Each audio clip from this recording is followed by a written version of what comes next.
Welcome to the LivSupaFit podcast with Junior Supa. I'm just saying. And then the pole kind of came into my life kind of suddenly. So is that what you're doing now? That I do a little bit of everything, but pole's my number one. Pole is the number one. I don't need weights anymore. So for people who don't know what that is, pole fitness. A lot of people don't know what it is, so we break down a little bit. Pole fitness. See, when you say break it down, I know what culturally how they talk about it here. Yep. My history with pole work, pole fitness comes from like back in the gypsy days. Like, it wasn't really stripper. It wasn't really raunchy the way it is now. So so it's pole fitness. Pole fitness. I don't know if it's because I see they a lot of women with sex work. Yeah, but I see a lot of older women now getting into it. Right. And I don't think they're like raunchy or whatever. I just think they're getting into it to something new, and it's like a dance. Right, but them. it's associated to sex work, regardless. Okay. So that's what's like. Do you want to go to there or like pole fit? Right, it is. It's a different practice, just like any other that people can use, just like gymnastics. People learn the flexibility and they take that off and use it in however which way they can to make money. Okay. That's the same thing that any other individual is doing with the talent or the skill that they've learned. Because a lot of the people that pole dancing, my body ain't fit for all that. But it takes the mental discipline that it takes to do the things that those individuals do, as graceful as they do it, takes full mind-body connection. It just does.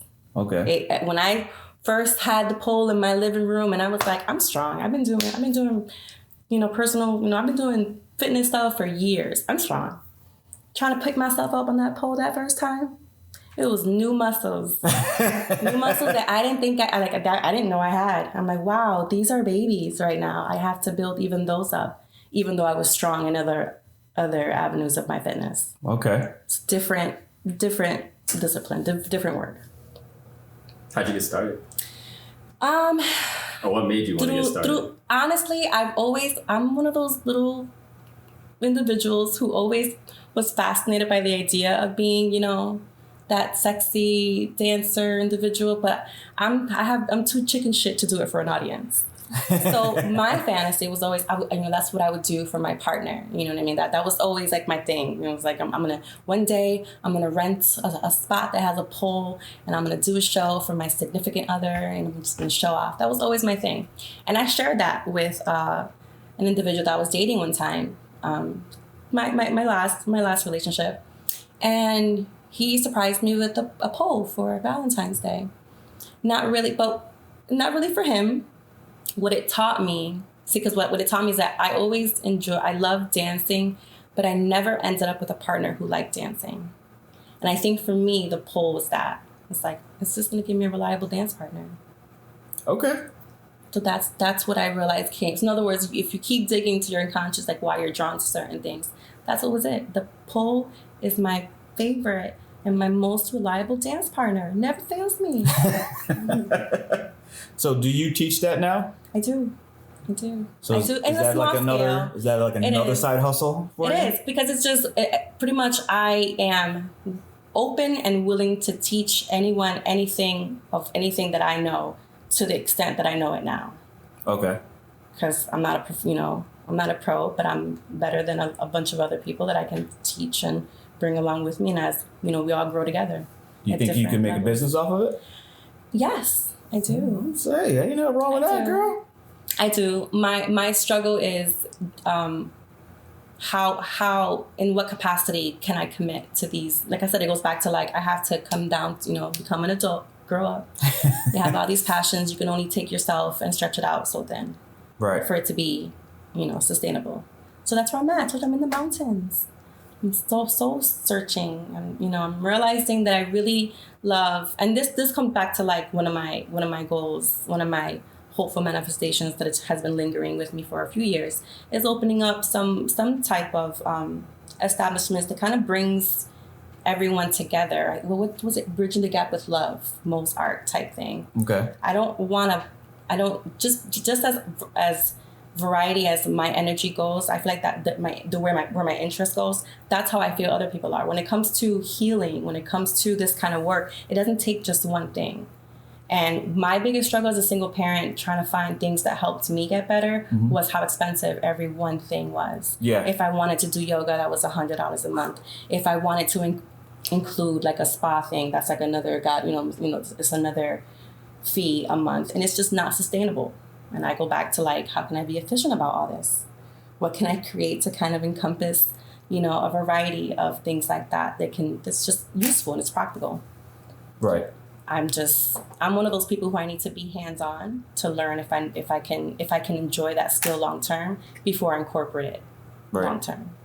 So I definitely know I'll be feeding the world. I definitely know that I'll be, creating a platform to encourage individuals to, tap into their inner child.